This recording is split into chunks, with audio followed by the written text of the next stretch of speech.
Hey guys, it's Corey Alexander. Just wanted to say thank you for watching MotoAmerica on YouTube. Make sure you smash that like and subscribe button.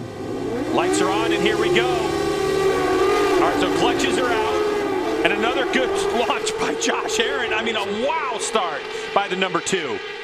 Here we go into turn number 1, and Tyler Scott hard on the brakes. There goes Lockoff up the inside. Lockoff just a couple of weeks ago with a broken leg, walking around on a cane.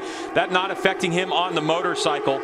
So it is Warhorse HSBK Ducati New York Racing's Josh Herrin who leads the way over a pair of Vision Wheel M4X Star Suzukis. And there's Rocco Landers.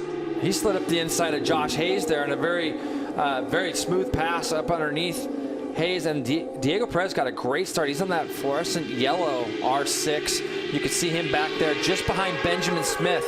So talking with Benjamin and his dad. I talked to his dad this morning.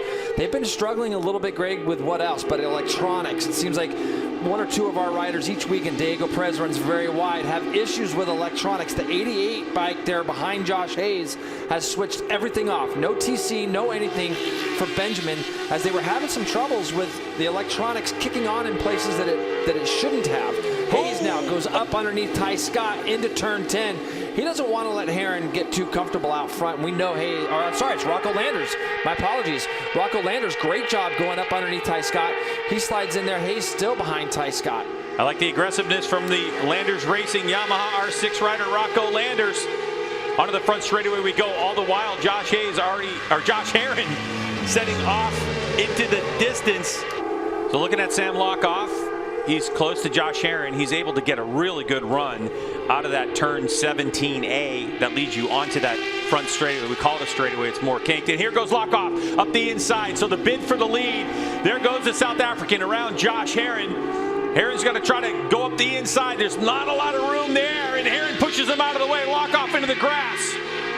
Hey, that's just good hard racing there, in my opinion. I think that, Lockoff went up underneath him, got into that next right, and it caused him to go a little bit wide, and Herrin had that door open, and he went for that door, and I think that's just good, clean, hard racing. Now Lockoff gets shoved back to 5th place. It'll be interesting to see if he's able to close that distance back. Josh Hayes, these two guys, 28.2s for the first 5 riders, Greg. All 5 of them, 28.2s. Hayes is trying.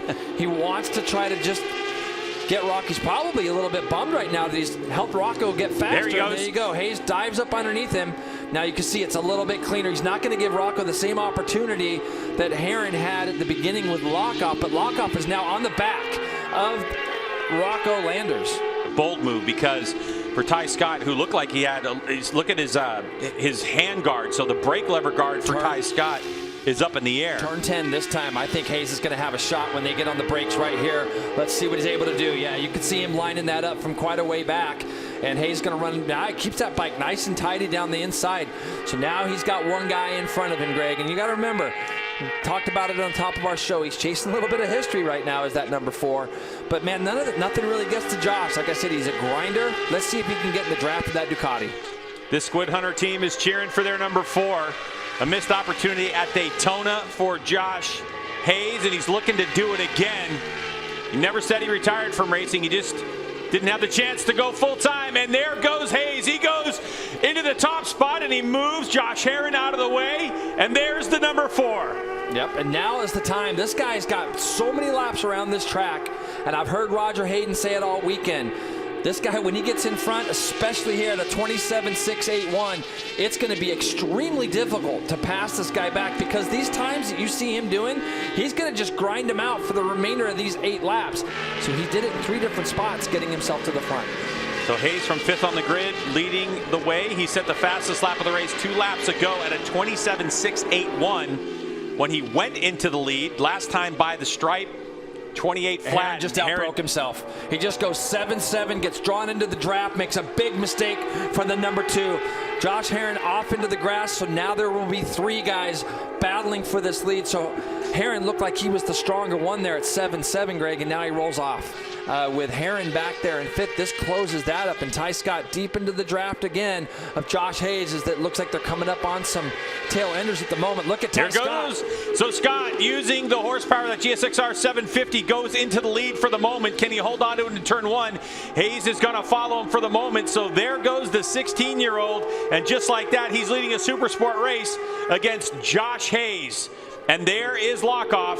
He's right in the mix. You see how he just closed the door in 3? He wasn't going to let Josh just have his way and go right back up underneath him. He closed that door off in 3, and he did the same thing in 4.